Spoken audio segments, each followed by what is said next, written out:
اللهم قرأ الفاتحة. بسم الله الرحمن الرحيم الحمد لله رب العالمين الرحمن الرحيم مالك يوم الدين اهدنا الصراط المستقيم صراط الذين أنعمت عليهم غير المغضوب عليهم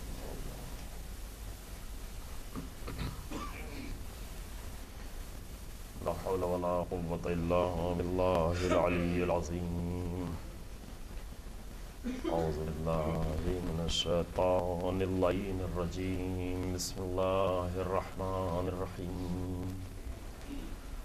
الحمد لله على ما عرفنا من نفسه وألهمنا من شكره وفتح لنا من أبواب العلم بربوبيته ودلنا عليه من الإخلاص له في توحيده وجنبنا من الإلحاد والشك في أمره.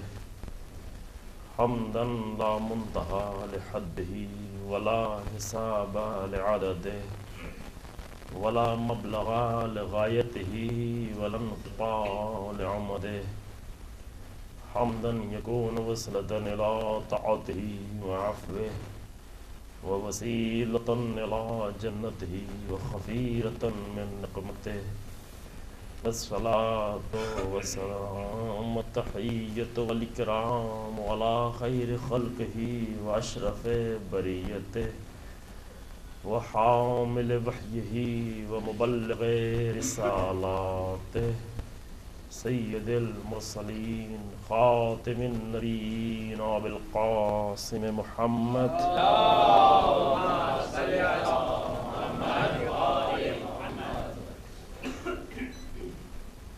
ثم الصلاة والسلام على أهل بيته الأطيبين الأطهرين المعصومين المظلومين الذين أذهب الله عنهم الرجس وطهرهم تطهيرا. اللهم صل على محمد وآل محمد. واللعنة الدائمة الباقية على أعدائهم أجمعين. ولعنة الله على أعدائهم أجمعين. أما بعد فقد قال أمير المؤمنين علي بن أبي طالب عليه الصلاة والسلام الاعتبار يثمر الاسم. صلوات محمد. اللهم صل على محمد وآل محمد. 28 ٹیمپریچر چل رہا ہے زیادہ نہیں ہے. ٹھنڈا کرنے کی بجائے گرم کر رہا ہے شاید. 28 ہے. ایک صلوات اور اللهم صل على محمد وآل محمد. امیر المومنین حضرت علی بن ابی طالب علیہ الصلوۃ والسلام اللهم صل على محمد وآل محمد. کا ایک اور قول اس موضوع کے سلسلے میں، عبرت کے سلسلے میں، جو امام نے فرمایا، البتہ یہ نہج البلاغہ میں نہیں ہے بلکہ غرر الحکم میں امام کی حکمتوں کا مجموعہ جو کتاب ہے غرر الحکم، جو 2 جلدوں میں 2 والیومز میں پرنٹ ہوتی ہے عام طور سے، اور اس میں ہزاروں کی تعداد میں امام علی علیہ الصلوۃ والسلام کی حکمتیں، سینگ آف وزڈمز، جس میں امام علی علیہ السلام اس جملے میں چھوٹا سا جملہ اس میں فرماتے ہیں کہ الاعتبار یثمر الاسم. 3 لفظ ہیں، اور کل آپ کے سامنے عرض کیا تھا کہ عبرت کے کچھ فائدوں کی طرف بھی اشارہ ہوگا کہ جو خود روایت میں موجود ہے. اعتبار کا لفظ آپ کے ذہن میں ہے، اردو والا اعتبار نہیں بلکہ عربی والا اعتبار. پہلے دن آپ کے سامنے عرض کیا تھا کہ امام کے قول وہ کہ فرمایا کہ ما اکثر العبر و اقل الاعتبار. عبرتیں کتنی زیادہ ہیں اور عبرت لینے والے کتنے کم. اعتبار یعنی عبرت لینا، عبرت آموزی. تاریخی واقعات سے، حادثات سے، فکر کے ذریعے سے، اپنی گہری نظر کے ذریعے سے عبرت حاصل کرنا. اگر یہ عبرت انسان حاصل کر لے تو اس عبرت کا ایک فائدہ جو امام علیہ السلام بیان فرماتے ہیں وہ یہ ہے کہ الاعتبار یثمر الاسم، عبرت لینے کا فائدہ یہ ہے ثمر اس کا، یثمر ثمر یعنی پھل. عبرت لینے کا پھل یہ ہے کہ انسان کے اندر عصمت پیدا ہو جاتی ہے. کیا؟ عصمت. اب عصمت کے لفظ سے آپ گھبرا نہیں جائیں.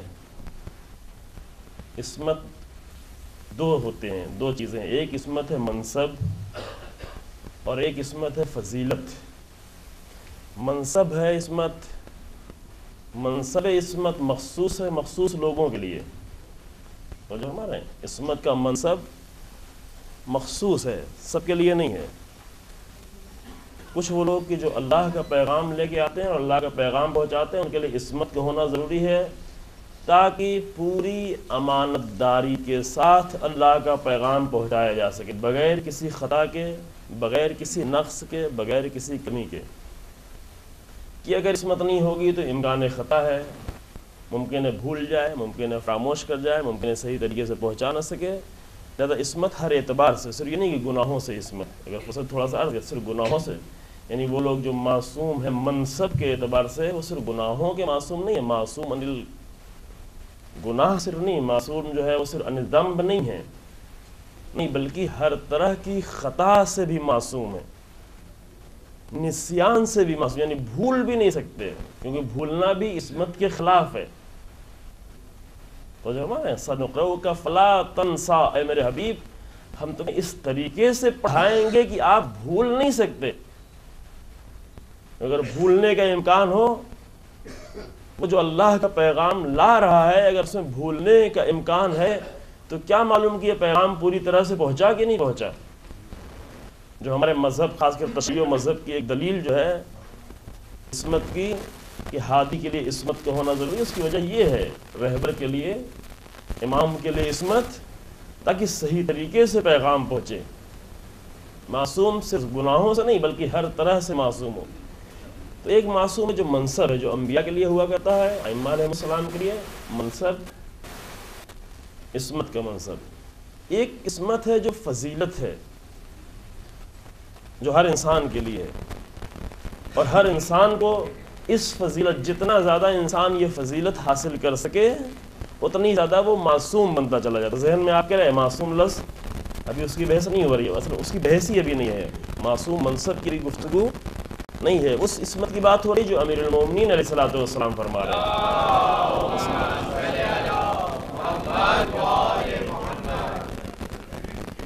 کہ عبرت اگر لینا شروع کر دے انسان تو عبرت کا لازمی نتیجہ یہ ہوتا ہے کہ عبرت انسان کو عصمت عطا کرتی چلی جاتی ہے. جو کہ عبرت سے انسان کے لیے سب چیزیں بالکل واضح ہو جاتی ہیں، کھل جاتی ہیں، کھل کر یقین کی منزل تک انسان پہنچ جاتا ہے. اور جس چیز کے بارے میں انسان کو یقین ہو جاتا ہے، یقین ہونے کے بعد اگر کسی کو یقین ہو جاتا ہے کہ یہ چیز میرے لیے نقصان دہ ہے، اب اس کو انجام نہیں دیتا. اگر نقصان دہ چیز کو انسان انجام دے رہا ہے تو ابھی یقین کی منزل تک نہیں پہنچا ہوا ہے، کہیں نہ کہیں تھوڑا سا کوئی شائبہ، کوئی گنجائش رکھتا ہے کہ یہ میرے لیے نقصان دہ نہیں ہے. کوئی نہ کوئی اگر گنجائش نہ بھی ہو تو خود بہانہ ڈھونڈ کے کوئی نہ کوئی لاتا ہے. جیسے بہت ساری چیزیں ہیں جو انسان جانتا ہے کہ یہ نقصان دہ ہے، لیکن جاننا اور ہے اور جاننے پر یقین کر لینا یہ اور ہے، دونوں میں فرق ہے. صرف جاننا کافی نہیں ہے، جان جائے، جاننے کے بعد اس پر یقین بھی کرنے لگے. جو کل آپ کے سامنے عرض کیا، یقین ایک بلند مرحلہ، ایک بات کی منزل ہے. جیسے موت کا ذکر ہوا، موت جانتا ہے کہ موت آنے والی ہے لیکن بھولا ہوا ہے، ہر لمحے دیکھ نہیں رہا ہے موت. اس لیے کہا کہ موت کو دیکھو، میتوں کو دیکھو، جنازوں کو دیکھو، قبرستان میں جاؤ، تشییع جنازہ کرو. اس لیے نہیں کہ یہ تشییع جنازہ کر رہے ہو تو اس تشییع جنازہ سے اس مردے کو کوئی فائدہ ہو جائے گا. شاید فائدہ ہو جائے کچھ، لیکن اس سے زیادہ خود تشییع جنازہ کرنے والے کو فائدہ ہوتا ہے. ہماری عام طور سے نگاہ ہوتی قبرستان جائیں، ایک سورہ فاتحہ پڑھیں تاکہ یہ بیچارہ مردہ اس کو کچھ مل جائے. ہاں اس کو تو شاید کچھ ملے لیکن اس سے زیادہ ہمیں ملنے والا ہے. اور اصل توجہ اس طرف ہونا چاہیے کہ ہم وہاں کیا لے کے آتے ہیں.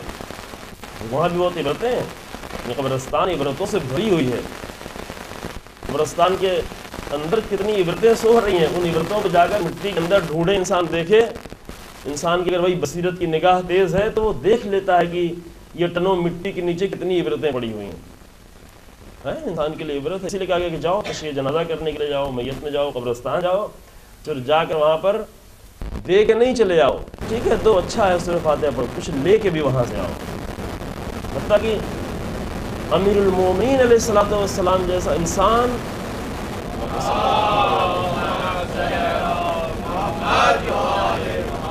جب اپنے آپ کو زخمی حالت میں دیکھتے ہیں تو کہتے ہیں کہ تم مجھے بھی عبرت کی نگاہ سے دیکھو. عجیب, یہ نہج البلاغہ میں وصیت میں جملہ ہے, انا الیوم عبرۃ لکم وغدا مفارقکم, آج ہم تمہارے لیے عبرت بنے ہوئے ہیں. وہ جو فاتح بدر و حنین ہے, وہ فاتح جنگ خندق و احد ہے, وہ جو حیدر کرار ہے, وہ جو شیر خدا ہے, آج بستر پر اس حالت میں ہے کہ کسی طریقے سے منہ میں پانی ڈالا جا سکے گا. انا الیوم عبرۃ لکم, یہ بھی تم عبرت کی نگاہ سے دیکھو. وہ جس کے نام کو سن کے کفار لرزتے رہتے تھے, آج علی بن ابی طالب گھر میں ہے, ایک حجرے میں ہے, اور فرمایا وغدن مفارقکم, اور کل ہم تمہیں چھوڑ بھی دیں گے. آج عبرت ہے, ضرورت لگنے کے بعد امام نے یہ جملہ فرمایا, آج ہم تمہارے لیے عبرت ہیں, کل ہم تمہیں چھوڑ دیں. بہت ساری عبرتیں قبرستان کے اندر, بہت ساری عبرتیں ہیں, لیکن انسان اس نگاہ سے دیکھے, اگر اس اوپر دیکھے نہیں آئے, اس کے نیچے اگر دیکھنا شروع کرے. اور اس عبرت کی طرف بھی قرآن میں جگہ جگہ اشارہ ہے, بہت بار بار اشارہ کیا گیا ہے. نبی کو مار کے سلا کے پھر اس قصے کو بیان کر کے کہا جا رہا ہے کہ یہ قصہ کس لیے بیان ہوا ہے, اس لیے بیان ہوا تاکہ اس سے عبرت لو. 1 سال نہیں, 2 سال نہیں, 100 سال تک سلا دیا. ظاہر نبی کہا جاتا ہے کہ نبی تھے, مطلب اس میں نبی کا ذکر نہیں, جو قرآن نے جہاں ضروری نہیں سمجھا وہاں نام بھی نہیں لیا. او کالذی, قرآن کا لفظ یہ او کالذی, ایک ایسا آدمی, ایک آدمی, کون آدمی نہیں معلوم, نام کیا ہے.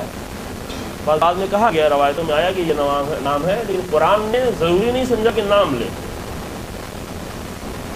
قرآن ابھی گفتگو نہیں ہو رہی ہے, اگر کبھی گفتگو ہو قرآن کے موضوع پر تو دیکھیں قرآن میں بڑا حسن پایا جاتا ہے. قرآن او کالذی مر علی قریۃ وہی خاویۃ علی عروشہا, یہ نہیں کہا کہ فلاں آدمی کا, ایک آدمی کوئی بھی ہو, تمہیں نام سے نہیں لینا دینا ہے. ہم ذرا پیچھے بھاگتے کون تھا, کیسے تھا, کہاں تھا, کس زمین پہ تھا, تفسیروں میں جا کے دیکھنا چاہیے. تفسیروں میں یہی ہوتا ہے عام طور سے, قرآن کہتا ہے کالذی, کوئی ایک انسان, اور تفسیریں لکھنا شروع کرتی ہیں, یہ یہاں کا واقعہ ہے, یہ فلاں آدمی تھے. معلوم ہے نہیں, یقینی بھی نہیں ہے, شک ہے, لیکن زیادہ اس کے پیچھے پڑ جاتے ہیں, اس عبرت کے پیچھے نہیں پڑتے کہ جو اس کے اندر قرآن میں بیان کی جا رہی ہے. عبرت چھوڑ کے ناموں کے پیچھے, تاریخ کے پیچھے, کس زمین پہ, کس مکان میں, کہاں ایسا ہوا.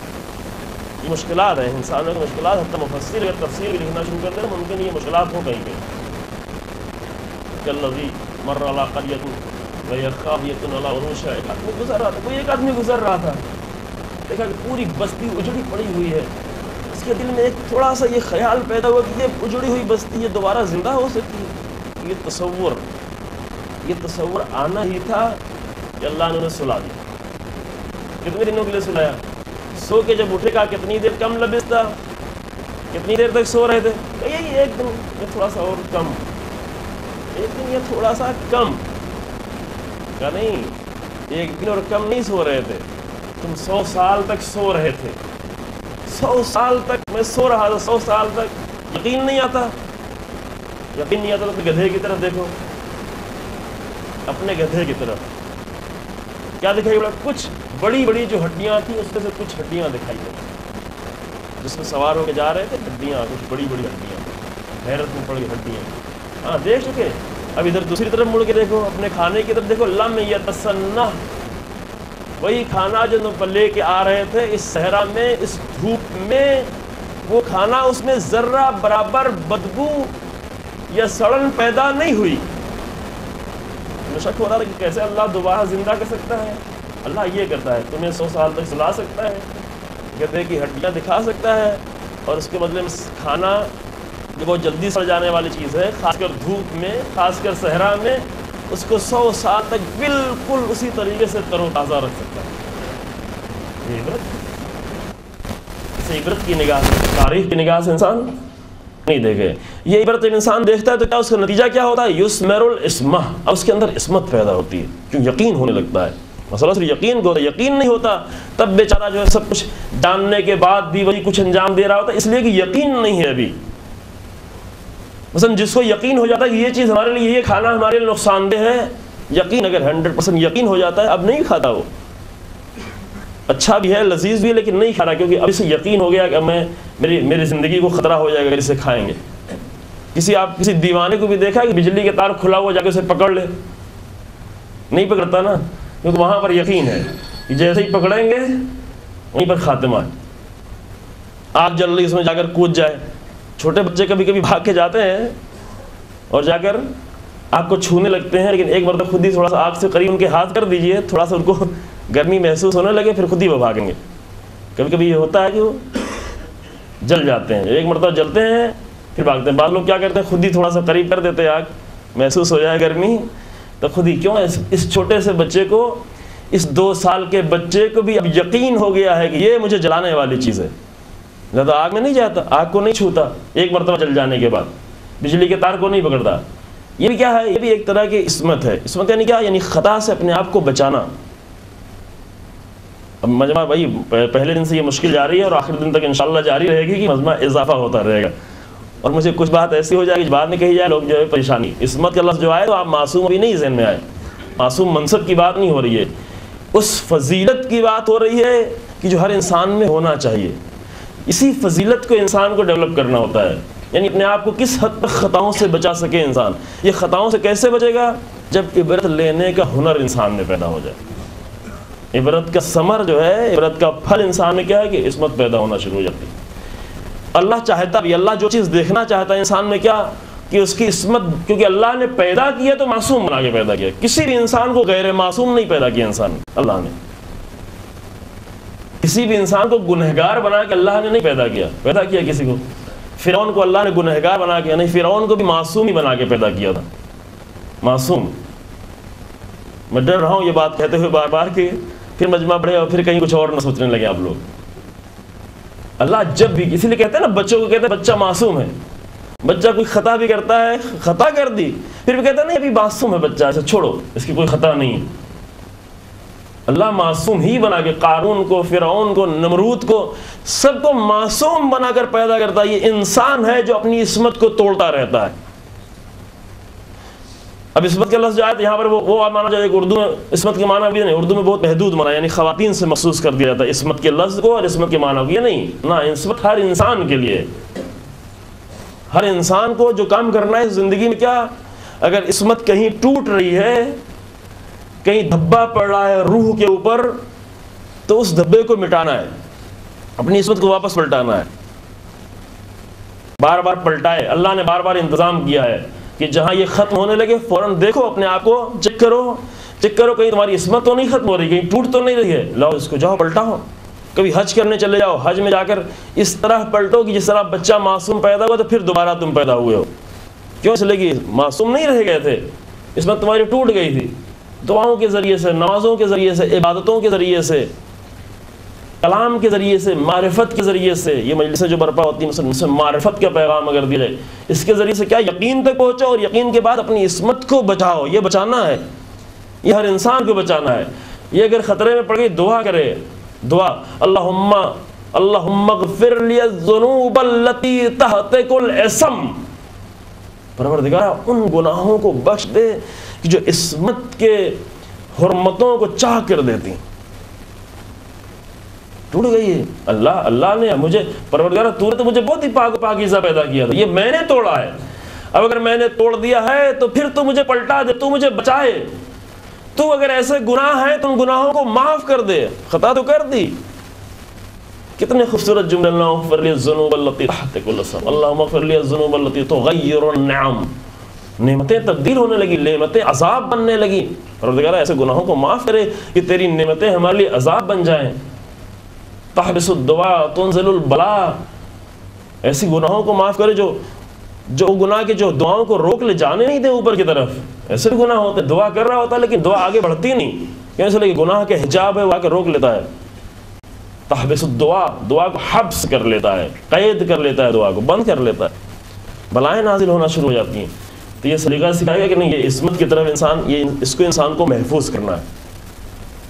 بہت ہی خوبصورت جملہ، الاعتبار یثمر الاسم، جیسے جیسے انسان یقین کی منزل میں عبرت لیتا ہے تو ہر چیز اس کے لیے یقینی ہو جاتی ہے، یعنی اپنی نگاہوں سے دیکھ رہا ہوتا ہے، ہم نہیں دیکھ رہے ہوتے ہیں۔ مثلا قرآن نے کیا کہا؟ قرآن نے کہا کہ وہ انسان جو یتیم کا مال کھا رہا ہے وہ کیا کھا رہا ہے؟ ہم سمجھتے ہیں کہ مال کھا رہا ہے، پیسہ کھا رہا ہے، کچھ خرید کے کھا رہا ہے، سامان خرید کے کھا رہا ہے۔ قرآن کیا کہتا ہے؟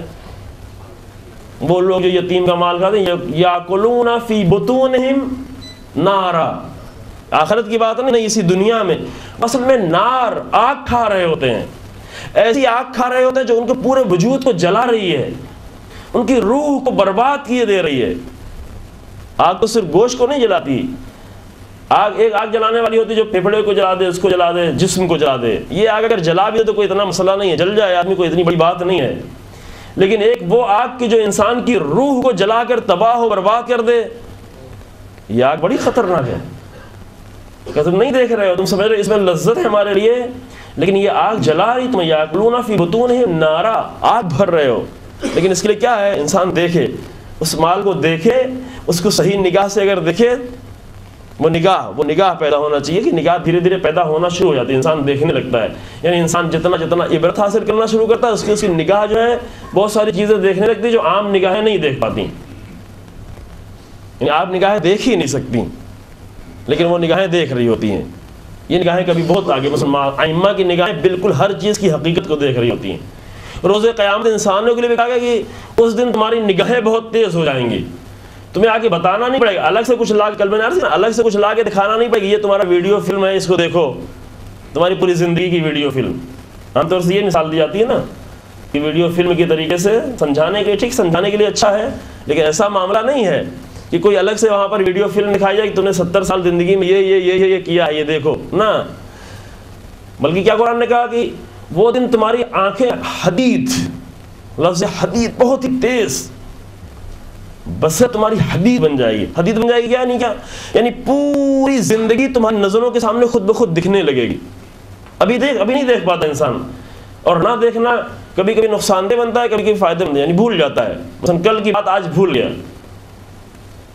کل ایک کی توہین کی تھی، کسی کو اذیت کی تھی، کسی کو مارا تھا، کسی کو بدنام کیا تھا، کسی کو ذلیل کیا تھا، کسی کی تحقیر کی تھی، اور آج بھول گیا، اسی لیے اتنے سکون سے ہے، اسی لیے بالکل کوئی فرق نہیں پڑتا، بڑے سکون سے انسان گھر میں اذیت کر کے باہر نکلتا ہے، بڑے سکون سے چلا جاتا ہے، کہیں ریسٹورنٹ میں بیٹھ جاتا ہے، اس لیے کہ دیکھ نہیں رہا ہے۔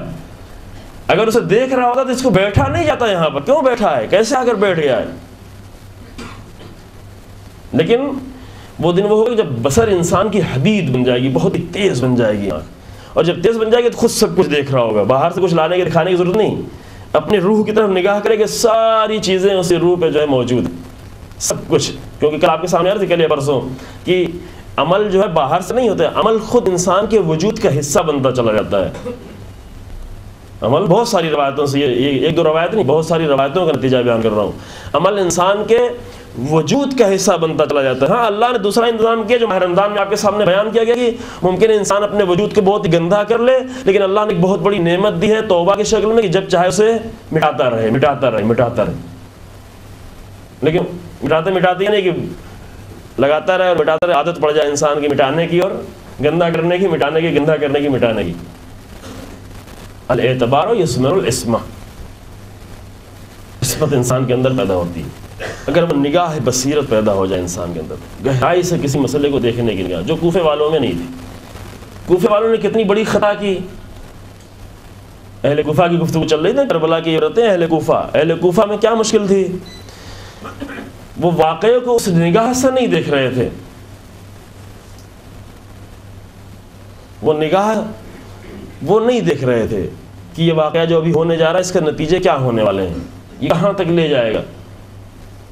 کوفے سے نکل تو گئے ہیں لیکن کہاں تک جائیں گے، نادانی میں نکلے یا بے بصیرتی میں نکلے، نگاہ نہیں ہے۔ کتنی بڑی خطا کرنے کو تیار انسان، امام کے قتل میں شرکت کے لیے تیار، اس لیے نہیں دیکھ رہا کہ امام کے قتل کا نتیجہ کیا ہونے والا ہے، دیکھ نہیں پا رہا ہے،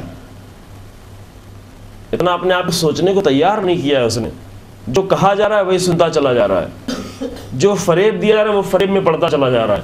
اور آگے بڑھتا چلا جا رہا ہے، بہت ہی تیزی سے آگے بڑھتا چلا جا رہا ہے. اس نگاہ سے اسے نہیں دیکھ رہا ہے کہ کیا اس کے نتیجہ کیا ہونے والا ہے. کون سے لوگ آئے تھے کوفے میں؟ بہت ہی سب غیری لوگ تو نہیں آئے تھے، مسلمان لوگ آئے تھے، کلمہ لا الہ الا اللہ پڑھنے والے لوگ آئے تھے. ایسے لوگ بھی آئے تھے جو اس کے پہلے کبھی اس میں ساتھ رہ چکے تھے، امیر المومنین السلام کے ساتھ رہ چکے تھے، امام کے ساتھ رہنے کے باوجود ان کے اندر اتنی عبرت کی نگاہ نہیں پیدا ہو پائی. تو آئے تین اماموں کے قتل میں ایسے لوگ وہی جو نہیں دیکھ پاتے، دور تک نہیں دیکھ پاتے. کون لوگ؟ شروع کے 3 اماموں کے قتل میں ایسے لوگ شریک ہیں. پہلے امام کا قاتل کون ہے؟ کافر نہیں ہے. قتل کرنے کے بعد تو روایت کے مطابق اشقل الاولین والآخرین ہے. آدم سے لے کے خاتم تک جتنے انسان ہیں سب سے زیادہ شقی انسان، ہر کافر سے بدتر انسان. لیکن قتل کرنے کے پہلے وہ کیا تھا؟ قتل کرنے کے پہلے وہ انسان تھا کہ جب آیا تھا امام کو قتل کرنے کے لیے تو یہ نیت کر کے کہ شب قدر کی اہم رات میں جا کر امام پر ضربت لگائیں گے. عبرت ہے یہ اللہ کے لیے، شب قدر میں یہ کام کریں گے تاکہ ہمارا کام یہ عبادت بن جائے. شب قدر میں لوگ دوسری عبادتیں کریں گے، ہم کیا کریں گے؟ جا کر امیر المومنین کے سر پہ ضرب لگائیں گے. وہ لوگ جو جنگ صفین میں علیہ السلام کے ساتھ رہ چکے تھے، ان کا ساتھ دینے والا بھی قیس ابن اشعث ابن قیس کی جو امام علی علیہ السلام کے لشکر میں سپہ سالاروں میں سے ایک سپہ سالار تھا. جناب مالک اشتر کے بعد دوسرے نمبر کے سپہ سالار وہی تھا اشعث ابن قیس کی، جس نے پورا ساتھ دیا ابن ملجم کا، جو کبھی جو ہے امام کا گورنر بھی رہ چکا تھا. بعض پر آذربائیجان میں ایک اس مقام پر گورنر رہ چکا تھا. مشکل کیا تھی؟ نہیں دیکھ رہا تھا، وہ نگاہ نہیں دیکھ رہی تھی. ہم بات یہ دھیرے دھیرے عرض کر رہے ہیں، لیکن بات یہ اہم ہے کہ ضروری نہیں کہ کوئی بہت ہی کفر کی دنیا سے اٹھ کے آئے تبھی وہ امام کا قاتل بن جائے. نہ اگر عبرت اور بصیرت کی نگاہ انسان میں نہیں ہے تو ممکن ہے وہی انسان کی جو چند مہینے پہلے، چند دنوں پہلے امام کے ساتھ ساتھ رہا ہو، وہ امام کے قتل میں شریک ہو جائے. اور اسی اشعث ابن قیس کی بیٹی ہے جودہ کہ جو دوسرے امام کے قتل میں شریک ہے. اصل قاتل کہیں اور ہے، فرمان کہیں اور سے آ رہا ہے، لیکن ڈائریکٹ جو قتل میں شریک ہے اسی کی بیٹی ہے. پہلے امام کے قتل میں یہ شریک، دوسرے امام کے قتل میں اس کی بیٹی شریک، تیسرے امام کے قتل میں اس کا بیٹا ہے نا، محمد ابن اشعث، کربلا کے سپہ سالاروں میں سے سپہ سالار، جناب مسلم کے مقابلے میں جو جنگ کر رہا تھا، جناب مسلم کا قاتل جو پکڑ کے لے آیا. ایک انسان جو سپہ سالار اور گورنر کی حد تک رہ چکا ہو، لیکن اگر اس نگاہ سے نہیں دیکھے، عبرت کی نگاہ سے اور بصیرت کی نگاہ سے مسائل کو نہیں دیکھے، تو 3 اماموں کے قتل میں کہیں نہ کہیں سے شریک ہو جائے، خود بھی، بیٹا بھی، بیٹی بھی.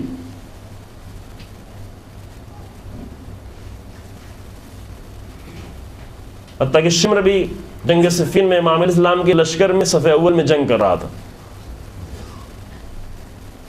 ہے نا، یہ معلوم ہے یہ آپ کو واقعہ، صف اول میں جنگ کرنے والا.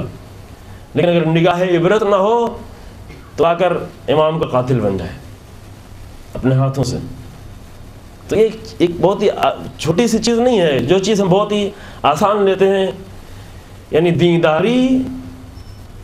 دینداری انسان، دینداری میں اگر کچھ کمی آ جائے تو یہ اتنا بڑا مسئلہ نہیں ہے، لیکن اگر دین کی سمجھ میں کمی آ جائے تو یہ بہت بڑا مسئلہ بن جاتا ہے. 2 چیزوں میں فرق کریں. یہ بھی قرآن کی آیتوں اور حدیثوں سے ہے. دینداری، دین کے اعمال میں اگر کہیں سے کچھ کمی آ جائے تو یہ انسان اس کو جو ہے پھر دوبارہ کور کر سکتا ہے، ریکور کے لائق ہے، اس کو جبران کر سکتا ہے انسان. لیکن اگر دین فہمی میں کہیں انسان کو مشکل آ جائے، غلط سمجھایا جائے دین، تو ممکن ہے ایسی خطا کرے کہ پھر کبھی وہ معافی کے لائق نہ رہ جائے. جو تاریخ میں یہ خطائیں بھری پڑی ہیں، ایک دو نہیں، متعدد خطائیں بھری پڑی ہیں. دین فہمی، سارا مسئلہ دین فہمی کا تھا. ساری گفتگو جو ہو رہی دینداروں کی بات ہو رہی، دین کے نام پر آنے والوں کی بات ہو رہی. مشکل کہاں تھی؟ صرف دین کی سمجھ صحیح نہیں کر پائے تھے. تو دین کے سمجھنا ایک آسان چیز نہیں کہ جس سے چاہے دین سمجھے، جہاں سے چاہے دین سمجھے، جو سمجھائے اس کو سمجھ لے. نہ دین کی سمجھ کے لیے انسان کو عبرت اور بصیرت اور معرفت کی نگاہ پیدا کرنی پڑتی ہے. اور اگر دین کی سمجھ عمیق نہیں ہو تو بہت ہی آسانی سے اس کو تبدیل کیا جا سکتا ہے. کوئی ایک خوف پیدا کر دے, کوئی ایک لالچ, کوئی خوف کا کوئی منظر نظروں کے سامنے آ جائے, چونکہ دین کی بنیادیں معرفت کے اوپر نہیں ہیں, بنیادیں مضبوط نہیں ہیں, تو بنیادیں مضبوط اگر نہیں ہیں تو بہت جلدی انسان ٹوٹ جاتا ہے. کون لوگ نہیں ٹوٹتے؟ وہ جن کے دین کی بنیادیں مضبوط ہو. بنیادیں کہاں سے مضبوط ہوتی ہیں؟ معرفت کے ذریعے سے, عبرتوں کے ذریعے سے, یقین کے ذریعے سے. دین جو ہو یقین کے ساتھ دین ہو. اگر یقین کے ساتھ نہیں ہے تو ذرا سی خوف, ذرا سا خوف, ذرا سی لالچ اور خوف سے کیسے لوگ ٹوٹے؟ امام حسن علیہ الصلوۃ والسلام کا خود اپنا سپہ سالار, امام کا سپہ سالار کوئی معمولی انسان بھی نہیں, خود امام کے خاندان سے بھی, رسول اللہ کے خاندان, رسول اللہ کے چچا کا بیٹا عبید اللہ ابن عباس. کس چیز نے توڑ دیا؟ جو امام کا سپہ سالار ہو, ایک ہی رات میں اس قدر تبدیل ہوا کہ بعد میں بیٹھ کر یہ فکر کرنے لگے کہ امام کو اسیر کر کے معاویہ کے حوالے کر دیا جائے. امام نے ایسے ہی تو صلح نہیں کر لی. امام کا صلح کرنا یہ ایسے ہی تو نہیں صلح کر لی. کس سے صلح کر رہے ہیں؟ فرصت تو نہیں کہ وہاں پہ شاید پہلے عرض کیا ہے بہت آپ کے سامنے. امام کو تیر کھانا, زہر کے ٹکڑے, یہ اتنا دردناک نہیں, اتنی بڑی بات نہیں, لیکن اس کے پہلے جو صلح کی تھی, صلح کا درد امام کے پاس اتنا زیادہ تھا کہ اس زہر نے تو مشکل آسان کر دی تھی. کیوں صلح کی؟ کس سے صلح کی؟ اس سے صلح کی کہ جس کو گورنری دینے کے لیے امام علیہ السلام ایک لمحے کے لیے تیار نہیں, ایک ایریے کے گورنر بنانے کو تیار, اس کو پوری حکومت ہینڈ اوور کرنی پڑی, پوری حکومت دینی پڑی. کیوں دینی پڑی؟ اس لیے کہ جو اپنا سپہ سالار تھا ایک ہی رات میں. وجہ کیا تھی؟ وجہ یہ تھی کہ لالچ. کل جو آپ کے سامنے آیا تھا, لالچ کیا تھی؟ بہت زیادہ بھی نہیں, 1 ملین, بعض روایتوں کے حساب سے 1 ملین 1 لاکھ, 1 ملین درہم, ایک خوبصورت کنیز.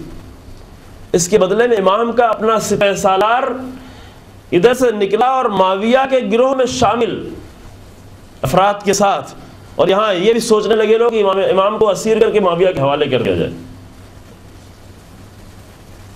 عبرت ہے نہیں یہ, تاریخی عبرتیں نہیں ہے. کل آپ کے سامنے ذکر شرح قاضی کا ذکر کیا. شرح قاضی جس کے نمونہ جو آپ کے سامنے کل بیان کیا, جو چیف جسٹس یعنی جج ہونا, جج ایک بہت ہی محترم اور بہت ہی مقدس عہدہ ہے. بہت ہی روایتوں میں بہت زیادہ گفتگو اس کے بارے میں کی گئی ہے, بہت زیادہ گفتگو کی گئی ہے, تفصیل سے بہت, پورے چیپٹر میں اس کی گفتگو کی گئی ہے کہ ابھی بعض جگہوں پہ اتنا محترم نہیں رہ گیا. اس محترم عہدے پہ 60 سال, جو امام حسین علیہ السلام کے زمانے تک آتے آتے کتنے سال گزر چکے ہیں, اس عہدے پر باقی رہے, اس کو 40-45 سال گزر چکے ہیں. اتنے سال اتنے بڑے عہدے پہ رہنے کے بعد خوف اور لالچ, یہی دو چیزیں سبب بنی کہ اس نے جا کر جناب ہانی کے جو کل آپ کے سامنے عرض کیا وہ گواہی دی, اور اتنی گواہی نہیں, جب ابن زیاد نے دیکھا کہ اتنا کام میں نے اسے لے لیا ہے, یہ تو چھوٹا کام تھا, اتنا کام اگر یہ خوف کی بنیاد پر اور لالچ کی بنیاد پر کرنے کو تیار ہے تو بڑا کام بھی ہم لیں گے. شیطان پہلے چھوٹا سا کام لیتا ہے, پہلے ذرا سا کوئی گناہ کرواتا ہے, پھر دیکھتا ہے کہ یہ تو کر لیا آسانی سے, اب تھوڑا سا اور. شیطان پلاننگ کے ساتھ آتا ہے, بغیر پلاننگ کے ایسے نہیں آیا تھا. اور ایک آدمی آئے مسجد میں نماز پڑھ سکے کہ چلو تم باہر شراب پیو, یہ نہیں کرتا شیطان. کہتا ہے کبھی یہ کام نہیں کرتا شیطان. شیطان اس کے پاس دوسرے انداز سے آتا ہے, اسے نہیں کہتا کہ تم باہر نکلو چلو ایک بڑے گناہ میں لگ جاؤ, نہیں لگے گا, نہیں معلوم یہ کام, یہ ہمارا ہر بار کام نہیں آنے والا ہے. لہذا اس سے کچھ اور کہتا ہے, تھوڑا سا اسی کے اعتبار سے کہتا ہے. نمازی کو نمازی ہی کے اعتبار سے کہتا ہے, اچھے کام کرنے والے کو اسی کے اعتبار سے, صدقہ دے رہا اسی کو کہتا ہے, اسی اعتبار سے کہتا تو اور دو, لیکن ابھی چپ کے دیا اب چل کے اعلان کرو, الگ طریقے سے کہتا ہے.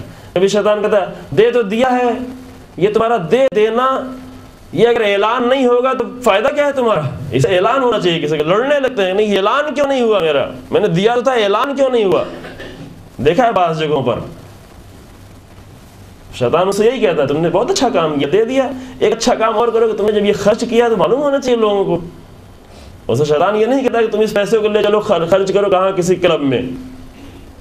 یہ شیطان نہیں کہتا, کہ جانتا ہے کہ نماز پڑھنے والا کلب میں جانے والا نہیں ہے, اس سے ہم کہیں گے چلو کلب میں چلو, تو یہ کام نہیں کرے گا. کہاں تم جا رہے ہو مسجد میں دینے کے, جاؤ مسجد ہی میں دو, دے دو, لیکن دینے کے بعد خیال رہے کہ نام تمہارا لکھ لیا جائے. اعلان ہونا چاہیے, اعلان نہیں ہو تو بیکار چلا جائے گا.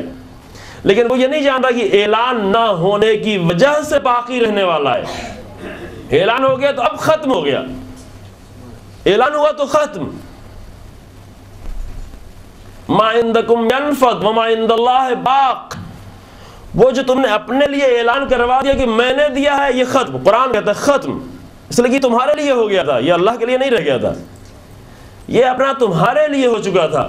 ہاں اگر تم نے اللہ کے لیے ہوتے وما عند اللہ, ابھی اللہ کے پاس پہنچ گیا, اور جو اللہ کے پاس پہنچ گیا وہ باقی رہنے والا ہے, تو جو پہنچا ہے وہ چیز بھی باقی رہنے والی ہے. تو شیطان اس کے پاس دوسرے انداز سے آتا ہے. نمازی کے پاس آتا ہے, اتنی دعا پڑھ لی, تھوڑی دیر اور تھوڑا چند دعائیں اور پڑھو, دیکھو ابھی کچھ لوگ آنے والے ہیں, ابھی مجلس کا پروگرام ہونے والا ہے, تھوڑی دیر بیٹھے رہو, بہت سے لوگ آنے والے ہیں, تھوڑا اور پڑھتے رہو. انداز الگ الگ ہے. شیطان ایسے نہیں آتا, شیطان بہت سمجھ کے آتا ہے.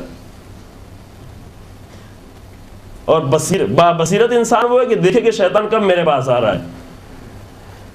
بصیرت نگاہ یعنی یہی, ایک انسان بابصیرت وہ ہے کہ جو اپنی نگاہوں سے شیطان کو دیکھے کہ اب شیطان وسوسہ کر رہا ہے. اب یہ الہی کام ہم نہیں کر رہے ہیں, اب یہ شیطانی کام کر رہے ہیں. الہی کام تھوڑی دیر کے لیے جو کیا تھا بس کر لیا. جب شیطان وسوسہ کرنا شروع کرے تو یا تو اس کو بھگائے, اگر بھگا نہیں سکا تو چھوڑ کے اٹھ جائے, چلو بھائی ختم, شیطان پریشان کر رہا ہے, ابھی چلو بعد میں آگے کبھی کریں گے. بہت توجہ کریں, شیطان ہر ایک کے پاس ایسے نہیں آتا. کسی سے کہتا ہے کہ نماز پڑھو, اور واقعہ اس کے پہلے آپ کے سامنے بیان کر چکے ہیں. کسی سے آگے کہتا ہے شب قدر نماز شب تمہاری چھوٹ رہی, اٹھو. یہ روایت میں ہے کہ تمہاری نماز شب, ایک ایسا انسان کی جس کی کبھی نماز شب چھوٹتی ہی نہیں تھی, ایک دن دیر تک سوتا رہا, آگے اس کو شیطان جگانے لگا, اٹھو اٹھو تمہاری نماز شب چھوٹ رہی. اور یہ ایسا آدمی اٹھ کتنا سمجھ کہ شیطان مجھے جگا رہا ہے. کہ تو مجھے جگانے آیا نماز شب کے لیے. کہا تم عجیب لوگ ہو, تمہیں اگر سلا دیں تب بھی کہتے ہو کہ شیطان نے سلا دیا, ابھی جگانے آئے تب بھی کہہ رہے ہو تجھے جگا رہا ہے شیطان, تو مجھے جگا رہا ہے. کہا یہ تو ہے صحیح ہے, لیکن تو مجھے کیوں جگا رہا ہے؟ کہا مجھے تمہاری نماز شب سے کچھ لینا دینا نہیں ہے, ہمیں اس سے لینا دینا ہے کہ تمہاری کبھی نماز شب قضا نہیں ہوئی ہے, اور تمہیں اس بات کا احساس ہے کہ میری نماز شب کبھی قضا نہیں ہوئی ہے. اسی احساس سے مجھے کام ہے. یہی جو تمہیں احساس ہے کہ میری نماز شب کبھی قضا نہیں ہوئی ہے, اس سے ہم کبھی کسی دن آئے گا کہ تمہارے پورے دین کو چھین لیں گے. یہی غرور, یہی جو تمہیں فخر ہے کہ میری نماز شب کبھی قضا نہیں ہوتی, اسی کو ہم چھین لیں گے, اسی کے ذریعے سے پورے دین کو چھین لیں گے. تم سمجھتے کیا ہو؟ بس بصیرت چاہیے, شیطان کو بھی پہچاننے کی بصیرت چاہیے. بغیر بصیرت کے شیطان سمجھ میں نہیں آئے گا, چھین لے گا. بہت سارے کام کی ایک لمحے میں آ کر چھین کے لے جائے گا, ایسا چھین کے لے جائے گا انسان ہاتھ ملتا رہ جاتا ہے. کہ تم پڑھتے رہو, نمازیں پڑھتے رہو, دعائیں پڑھتے رہو, لیکن اگر ہمیں نہیں پہچان پائے, پہچاننا تھوڑا مشکل ہے. شیطان کو پہچاننا تھوڑا مشکل ہے, اتنا آسان نہیں ہے, چونکہ دکھائی بھی نہیں پڑتا. ایسا چپکے سے آتا ہے, ایسا آگے سامنے کچھ کہتا بھی نہیں, کان سے کچھ سنائی بھی نہیں پڑتا. اور ہماری عادت پڑ چکی کہ ہم وہی چیز دیکھیں جو آنکھوں سے دکھ رہی ہو, وہی چیز سنیں جو کان سے سنائی پڑ رہی ہے. عادت یہ ہے, اس عادت سے مجبور ہیں. اسی عادت کی بنیاد پہ دین کے بھی وہی کام کرتے ہیں جو دکھائی پڑ رہا ہو. کبھی فرصت ہے اس موضوع پر گفتگو کرنے کی کہ جو قرآن نے کہا کہ یؤمنون بالغیب, اس کے معنی کیا ہیں؟ غیب پر ایمان یعنی کیا؟ یہ ہماری مشکلات میں سے کہ ہم وہی کرتے ہیں جو ہمیں دکھائی پڑے. اگر دکھائی نہیں پڑ رہا تو نہیں کر پاتے. ہر جگہ دین میں, دینداری میں, عزاداری میں, مجلس میں, ماتم میں کچھ دکھنا چاہیے. اگر نہیں دکھ رہا ہے تو یقین سمجھ ہی میں نہیں آتا. کچھ دکھے, کچھ مس ہو, کچھ چھو سکیں, کچھ چوم سکیں. کچھ جب تک نہیں چومیں گے دل نہیں بھرے گا. یعنی دل نہیں بھرتا ہمارا. چاہے چومنے کے لیے کسی کو, چاہے مرد عورت ایک ساتھ آ کر مل جائیں, چاہے دھکے دیں, چاہے کسی کو اذیت کریں, چاہے ماریں, چاہے ٹھوکر ماریں. نہ یہ شبیہ تبرکات عزاداری اس لیے تھی کہ اس کو دیکھو تو تمہاری آنکھوں میں آنسو آ جائے, کربلا کا منظر سامنے آ جائے. اس کا اگر فلسفہ ہے تو یہ فلسفہ ہے کہ یہ تمہیں اس منظر تک لے جائے، نہ یہ کہ جا کر چوم لیا پھر باہر سارا کام ختم ہو گیا۔ ہم چومنے سے منع نہیں کر رہے ہیں، آپ کے ذہن میں یہ نہیں جائے، ہم اس سے آگے کی بات کر رہے ہیں، اس کے بعد کی منزل کر رہے ہیں۔ یہیں پہ بات ختم نہیں ہو جاتی، ہم سب کچھ کسی طرح دھکے مار کر کسی طرح چوم لیں اور چومنے کے بعد سمجھو ختم ہو گیا۔ نہ، اس منظر کو دیکھو، اس منظر کو دیکھنے کے بعد تمہارا ذہن کربلا پہنچے۔ تم یہاں نہیں دیکھ رہے ہو، تم کربلا کو دیکھ رہے ہو، اور جب کربلا کو دیکھو گے ان آنکھوں میں کچھ آنسو کے قطرات آ جائیں، کربلا آ جائے، دل نرم ہو جائے، اور جب دل نرم آ جائے تو کربلا کا کچھ پیغام بھی آ جائے۔ یہ اس کے بعد کی منزل ہے، کچھ پیغام بھی آئے۔ لیکن یہ ہمارے بہت پرانی مشکل ہے، اس پر زیادہ گفتگو نہیں کرائیں، کبھی فرصت ہوئی زیادہ گفتگو کی ہے کہ بہت پرانی انسانوں کی مشکل ہے۔ یہ آپ سمجھتے ہیں کہ جو بت بنے ہوئے ہیں وہ تو ایک دن میں بت بن جاتا ہے، ایک دن میں بت نہیں بنتے۔ یہ ایک انسان کی آرزو ہے کہ کوئی دکھنے والی چیز ہو۔ یہ بت کے ماننے والے وہ بھی کبھی اللہ ہی کو مانتے تھے، ان کے مذہب میں بھی نہیں، ان کے مذہب کی اصل کتابوں کو جا کے دیکھیں، اس میں یہ سب ساری چیزیں نہیں ہیں۔ لیکن یہ انسانی مشکل کے کوئی دیکھنے والی ہے، یؤمنون بالغیب کی مشکل، غیب پر ایمان کی مشکل ہے۔ اللہ سمجھ میں نہیں آتا چونکہ غیب ہے، غیب اللہ کیسے سمجھ میں آئے؟ جناب موسیٰ کو کتنا پریشان کر ڈالا آ کر قوم نے کہ یہ تمہارا اللہ کیسا ہے، کس اللہ کی بات کر رہے ہو؟ یہ دیکھ رہے ہیں کہ دریا میں راستہ بنتا چلا جا رہا ہے، صحرا میں پانی نکلتا چلا جا رہا ہے، جہاں کچھ کھانے کو نہیں وہاں من و سلوہ آ رہا ہے، سب کچھ دیکھ رہے ہیں، اللہ کے یہ سب کچھ دیکھ رہے ہیں، لیکن کہتے ہیں یہ کیسا خدا جو دکھائی نہیں پڑتا؟ دکھائی پڑنے والا خدا چاہیے۔ اسے بنی اسرائیل کی مشکل نہیں تھی، یہ ہر انسان کی مشکل ہے۔ اس لیے اولی منزل میں پہلے ہی کہا گیا کہ ایمان کی پہلی شرط کیا ہے؟ یؤمنون بالغیب، غیب پر ایمان ہو۔ غیب پر ایمان نہیں ہو تو مشکل میں پڑ جاؤ گے۔ بت ڈھونڈ رہے ہوگے، کوئی بھی ڈھونڈ رہا ہو، کہیں ڈھونڈا ہے۔ جب ان سے کہا جاتا رسول اللہ کہتے تم کیوں بتوں کو مان رہے ہو؟ تو کہتے تھے بتوں کو ہم نہیں مان رہے، لِيُقَرِّبُونَ إِلَى اللَّهِ زُلْفَىٰ، آیت ہے قرآن کی، مَا نَعْبُدْهُمْ إِلَّا لِيُقَرِّبُونَ إِلَى اللَّهِ زُلْفَىٰ، ہم ان کی عبادت تھوڑی نہیں کرتے، ہم تو ان کو اس لیے مانتے ہیں ان کے ذریعے سے اللہ تک پہنچے۔ کافر یہ کہتے تھے۔ اصل قرآن نے کن کن مسائل کو واضح کیا ہے، کتنی بنیادی مشکلات کو قرآن نے حل کیا ہے کہ یہ مشکل کہیں بھی ہو سکتی ہے۔ یہ بڑے تقدس ہے تم بتوں کے سامنے جو جھکتے ہو، اور جب رسول اللہ پوچھتے تھے یہ کیوں کر رہے ہیں، کہتے ہم تو صرف اللہ کے لیے کر رہے ہیں، اللہ سے قریب ہونے کے لیے۔ اللہ دکھائی نہیں پڑتا، ان کو دیکھتے ہیں تو مجھے اللہ دکھائی پڑتا ہے۔ لِيُقَرِّبُونَ إِلَى اللَّهِ زُلْفَىٰ، مشکل کیا تھی؟ مشکل ایمان بالغیب کی تھی۔ لہذا وہ بنی اسرائیل کا لشکر پورا 40,000 لوگ اتنے معجزے دیکھنے کے بعد، یہ بات عرض کر دوں پہلے، مجھے یاد ہے توحید کے مسئلے میں، جو توحیدی مسئلہ ہے، اتنے معجزے دیکھنے کے بعد جیسے ہی دریا سے باہر نکلے، فرعون کو غرق ہوتے ہوئے دیکھا، تھوڑی دور ابھی چلے تھے کہ دیکھا ایک قوم ہے جو بتوں کو پوچھ رہی ہے، جناب موسیٰ کے پاس دوڑتے ہوئے آگے کہ اجعل لنا الہا کما لہم آلہہ، ان کی رال ٹپکنے لگی بت کو دیکھ کے کہ یہ خدا تو بڑا اچھا ہے، دکھائی پڑنے والا خدا، میرا خدا تو دکھتا نہیں ہے۔ اے موسیٰ ایسا خدا چاہیے، ایسا خدا چاہیے، اجعل لنا الہا، ہمارے لیے خدا بناؤ، اے موسیٰ خدا بناؤ ہمارے لیے۔ کیسا خدا؟ کما لہم آلہہ، جیسا ان کا خدا ہے۔ یہ تم کس خدا کی باتیں کر رہے جس کو ہم دیکھ نہیں پاتے، بغیر دیکھے ہوئے خدا کو؟ اور یہ مشکل ان کی بڑھتی گئی، یہاں تک کہ ایک جگہ آ کر کہا جناب موسیٰ سے، اے موسیٰ ہرگز ہم تم پر ایمان ہی نہیں رکھیں گے، لن نؤمن لک، ایمان نہیں لائیں گے، حتی نر اللہ جہرتن، جب تک کہ اللہ کو ہم کھلے جہرتن نہ دیکھ لیں۔ بعد میں آئے پھر اور بعد میں کہ بات بہت ٹالتے چلے جا رہے ہیں، موسیٰ کتنے ٹالو گے ہمیں، اتنے دن سے کہتے آ رہے ہیں کہ کوئی خدا بنا کے دو، کوئی خدا بنا کے دو، کوئی خدا بنا کے دو، ٹال رہے ہو۔ جناب موسیٰ سمجھا رہے تھے، وہ سمجھ رہے ٹال رہے ہیں، پھر آگے کہنے لگے نہیں بس ختم، بات آج ختم، لن نؤمن لک، اصل موسیٰ سن لو کہ ہرگز ایمان کی بات ختم، تم نے جو کچھ بھی کیا ہو وہ سب اپنی جگہ پر، تم پر کوئی ایمان لانے والے نہیں، حتی نر اللہ جہرتن، اتنا مجبور کیا کہ جناب موسیٰ لے کے گئے کوہ طور پر۔ یہ عبرتیں ہیں، موضوع تھوڑا دوسری جگہ چلا گیا، کربلا کی عبرت سے آگے بڑھ گیا، لیکن یہ عبرتیں ہیں، یہ اس زمانے کی بات صرف نہیں۔ قرآن نے کیوں بیان کیا ہے کہ ایمان بالغیب میں اگر مشکل ہوگی تو ہر وقت تم کسی نہ کسی ایسے چیز کو ڈھونڈ رہے ہو تو دکھائی پڑنے والی چیز، ایمان بالغیب کی مشکل تھی تمہاری، اور کچھ نہیں تھا، دل کو سکون نہیں مل رہا جب تک کہ خدا دکھائی نہیں پڑے، ان کو بھی دل کو سکون نہیں مل رہا تھا، اطمینان نہیں ہو رہا تھا۔ اور جناب موسیٰ لے کے گئے، بجلی چمکی، تو خدا دیکھنے آئے ہو تم اس خدا کے ذرا سے جلوے کو دیکھو، اور جلوے نے ان کو راکھ میں تبدیل کر دیا، پہاڑ کو بھی راکھ میں تبدیل کر دیا. پھر دوبارہ ان کو زندگی دی گئی کہ اب، لیکن اس کے بعد بھی ان کی مشکل حل ہونے والی نہیں ہے. عجیب قوم ہے. کاش کبھی ایک مرتبہ صرف بنی اسرائیل کا موضوع پوری گفتگو ہو، چند دنوں تک، 10 دنوں تک. کیا بنی اسرائیل میں بڑی عبرتیں، بہت زیادہ عبرتیں ہمارے لیے عبرتیں ہیں، ان کے لیے تاریخ تھی ان کی. کیا کیا کر رہا ہوتا ہے انسان، دکھائی کچھ دکھائی بڑے، کیسی کیسی چیزیں لا کر جو ہے منسوخ کر دیتا ہے. نامناسب چیزیں لا کر امام سے منسوخ کر دینا، نامناسب چیزیں لا کر ائمہ سے منسوخ کر دینا، نامناسب چیزیں لا کر عزاداری سے منسوخ کر دینا، نامناسب چیزیں لا کر دین سے منسوخ کر دینا. کیوں؟ اس لیے مشکل کہاں؟ ایمان بالغیب کی مشکل. یہ غیب پہ ایمان تو آئے، غیب پر ایمان آئے تو حسین ابن علی کربلا کے فاصلے سے ہمیں پیغام دینا شروع کر دیں. نہ 1371 سال پرانے جلے ہوئے خیمے ہمیں پیغام دیں. غیب پر ایمان تو آئے انسان کو، لیکن ہم خیمہ دیکھ کے انسان چلا ہے، خیمہ بنا کے چلا ہے، نہ کربلا کی زیارت کر کے چلا ہے، خود کربلا جا کے چلا ہے، لیکن صرف دیکھ کے بس چلا ہے، آنکھوں سے دیکھ کے چلا آیا.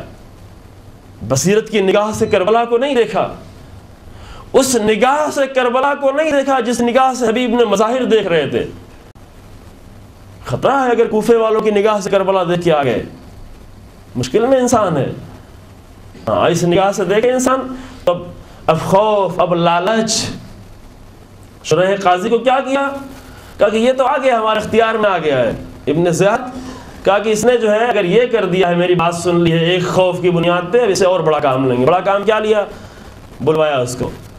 کہا کہ لشکر جانے کو تیار نہیں ہوگا، فرزند رسول کے مقابلے میں لشکر کیسے بھیجوں؟ بس تم ایک کام کرو، ایک چھوٹی سی تحریر لکھو گے، حسین ابن علی نے بغاوت کی ہے، لہذا حسین ابن علی کا قتل واجب. کون لکھ رہا ہے؟ خلفاء کے زمانے سے قاضی، اتنے اہم عہدے پر رہنے والا انسان. پھر اس نے کہا نہیں یہ نہیں ہوگا، یہ نہیں ہوگا، یہ ہم سے نہیں ہوگا. اور یہ کہہ کر غصہ ہو کے، ناراض ہو کے واپس چلا گیا. رات کی تاریکی میں 1 لاکھ، یہاں بتائے 1 لاکھ درہم کی صرف تھیلی پہنچی تھی بس، اور صبح وہ لکھ کے آ گیا. عبرت یہ ہے، صبح لکھ کے لے کے آ گیا جائز ہے. حسین ابن علی کا قاتل 1 لاکھ درہم میں انسان بک جائے. اتنے بڑے منصب پہ رہنے والا انسان 1 لاکھ درہم میں، 1 لاکھ درہم البتہ زیادہ ہوتا ہے، کم نہیں ہوتا. ممکن انسان چند پیسوں میں، چند روپیوں میں، چند ٹکوں میں بک جائے. ایک انسان کو دوسروں کو پہچاننے کے لیے بات نہیں ہو رہی، خود اپنے پہچاننے کا ایک بہت اچھا طریقہ یہ ہے کہ انسان دیکھے کہ اگر مجھے خریدا جائے تو کتنے میں بکوں گا. بہت توجہ سے سنیں، یہ مسئلہ بہت ہی توجہ سے. کتنے میں بکوں گا، یعنی کتنے کے بدلے میں اللہ کو چھوڑ دوں گا، کتنے کے بدلے میں حرمت خدا کو پامال کر دوں گا، کس چیز کے بدلے میں اللہ کے قانون کو پامال کر دوں گا، کس چیز کے بدلے میں اہل بیت کے قانون کو پامال کر دوں گا، کتنے بدلے میں. یہ انسان چیک کرے، دوسرے کو نہیں چیک کرے. اسے منع کیا گیا دوسرے کو نہیں. اب یہ نہیں سوچنا شروع کرتے فلاں آدمی اتنے میں بک گیا، فلاں آدمی اتنے میں بک گیا. نہ، یہ نہیں کرے، اس سے منع کیا گیا ہے. یہ نقصان دہ ہے، یہ تمہارے لیے بھی نقصان دہ ہے، یہ معاشرے کے لیے بھی نقصان دہ ہے. دوسروں کو کبھی چیک نہیں کریں، اپنے آپ کو چیک کرنا شروع کریں. انسان کتنے میں بکنے کو تیار ہے، کون سی چیز ہے جو میرے لیے خوف بن جاتی ہے، کون سی چیز ہے جو میرے لیے لالچ بن جاتی ہے، کس چیز کو دیکھ کے میری رال ٹپکنے لگتی ہے. کیا رائے کی حکومت؟ عمر سعد نے رائے کی حکومت کے بدلے میں اپنے آپ کو بیچا ہے. رائے کی حکومت بڑی حکومت ہے، پورا ایران تھا اس وقت رائے کی حکومت میں. کہیں چھوٹا عمر سعد کو یہ سخت بات کہنا اچھا نہیں لگتا، تھوڑا مزید سخت ہو جاتی ہے. لیکن انسان اپنے آپ کو چیک کرنے لگے، چیک کرے، اچھا ہے چیک کرے کہ کتنے میں ہم بکنے کے لیے تیار ہیں. یہ سمجھ لے گا، پھر اپنے آپ کو بھی پہچان لے گا ہاں ہماری قدر اتنی ہے، اتنے میں ہم بکنے والے ہیں. وہ 1 لاکھ درہم میں صرف بک گیا. اگر وہ ڈیمانڈ کرتا تو شاید اور بھی مل جاتا، لیکن 1 لاکھ درہم ہی اس کا وزن اتنا ہی تھا، اتنا ہی میں بک گیا. اتنی سی لالچ. یہ نہیں سمجھے کہ کربلا میں جو لوگ آئے تھے وہ کون سے لوگ تھے؟ نا لالچ اور خوف. کربلا میں جو لشکر آیا تھا، لشکر کی اکثر تعداد، اس میں بہت ایسے لوگ بھی تھے، کم ایسے بھی تھے، ایسا نہیں کہ بالکل نہیں تھے، جو بغضاً لعبیک کہہ کے آئے تھے، ایسے بھی تھے. امام نے پوچھا مجھے کیوں قتل کر رہے ہو؟ بغضاً لعبیک، آپ کے باپ کا بغض ہے میرے دلوں میں. ایسے بھی بہت تھے، اصل لوگ ایسے ہی تھے. لیکن بہت سے لوگ ایسے آئے تھے جو یا خوف کی بنیاد پہ آئے تھے یا لالچ کی بنیاد پہ. چاہتے نہیں تھے لیکن خوف اور لالچ کی بنیاد پر کربلا تک آ گئے تھے. اور یہ خوف و لالچ انسان کی زندگی میں ہر جگہ آتا رہتا ہے، لالچ اور خوف. کس لالچ کی بنیاد میں توڑ رہا ہے اپنے آپ کو انسان؟ کس خوف نے آ کر انسان کو توڑ دیا؟ عوام کا خوف. ایک بہت بڑا خوف عوام کا خوف ہے، اور قرآن نے اس خوف کی طرف بہت اشارہ کیا. یہ بات کہنا چاہیے، جانتے ہیں کہ یہ بات کہنا چاہیے، لیکن نہیں کہیں گے. کیوں؟ اس لیے کہ عوام سے خوف آ رہا ہے، لوگوں کا خوف. یہ بات بیان ہونا چاہیے لیکن نہیں بیان کریں. کیوں؟ اس لیے خوف ہے کہ دشمن نہ ہو جائیں، کہیں کفر کے فتوے نہ آ جائیں، کہیں میری بات سننا نہ چھوڑ دیں، کہیں مجمع کم نہ ہو جائے. خوف ہے یہ. لوگوں کو خوف کہ یہ کام، یہ پروگرام رکھے کہیں میرا مجمع نہ کم ہو جائے، کہیں لوگ آئے نہیں. خوف ہوتا ہے، یہ معمولی خوف نہیں. اس لیے قرآن نے کہا کہ الذین یبلغون رسالات اللہ، وہ لوگ کہ جو اللہ کے پیغام کو پہنچانے کی ذمہ داری لیتے ہیں، ان کے پاس کچھ ہو یا نہ ہو ایک چیز ہونا ضروری ہے. عجیب ہے قرآن نے کن پوائنٹ کو جا کر اشارہ کیا ہے. قرآن نے کیا کہا ہے؟ قرآن یہ نہیں کہا کہ ان کے پاس بہت زیادہ، بہت عبادت کرنے والے لوگ ہوں، بہت اللہ سے قریب لوگ ہوں، بہت ہی علم والے لوگ ہوں. نہ، بہت لوگوں کے پاس بہت زیادہ علم ہوتا ہے لیکن بہت زیادہ علم ہونے کے باوجود بھی مشکل پیدا کرتے. سامری جیسے لوگ، علم تھا، سامری بہت بڑا عالم تھا لیکن ایک مشکل تھی. لیکن قرآن نے کیا کہا؟ الذین یبلغون رسالات اللہ ویخشونہ. کیا؟ اللہ سے ڈریں. کیا ان کو کرنا ہے؟ خوف. خوف کس کا ہونا ہے؟ اللہ کا خوف ہونا. بات پوری ہوگی کہ نہیں؟ ابھی بات پوری نہیں ہوئی. ولا یخشون احدا الا اللہ، اور اللہ کے سوا کسی اور سے نہ ڈریں. دونوں طرف سے. کربلا کا ہے یہ خوف بس خدا کا ہے، یہ درس کربلا کا ہے، یہ خوف بس خدا کا ہے. اللہ کے سوا. کربلا والے کسی سے نہیں ڈرے. کربلا والوں کو کوئی خوف نہیں تھا.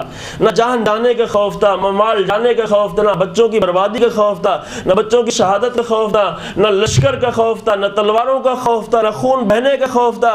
کوئی خوف تھا ان کے اندر؟ ایک خوف تھا، اللہ کا خوف. اسی لیے کربلا آئے تھے. ہے ہماری درسگاہ کربلا کربلا ہے ہماری درسگاہ. کربلا کربلا. کوئی خوف نہیں، نہ کوئی لالچ، نہ کوئی خوف.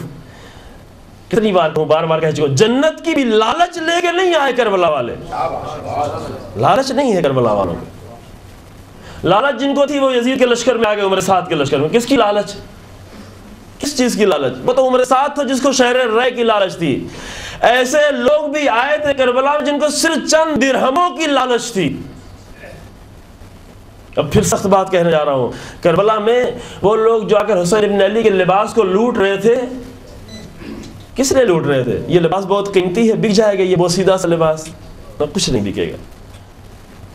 مقدس سمجھ کے لوٹ رہے تھے. یہ مقدس لباس حسین ابن علی کے لباس میرے پاس آ جائے. نہیں، مقدس سمجھ نہیں لوٹ رہے تھے. وہ آئے جو جناب زینب کی چادر کو لوٹ کے لے گئے. ابھی مصائب کی منزل میں نہیں آیا ہوں.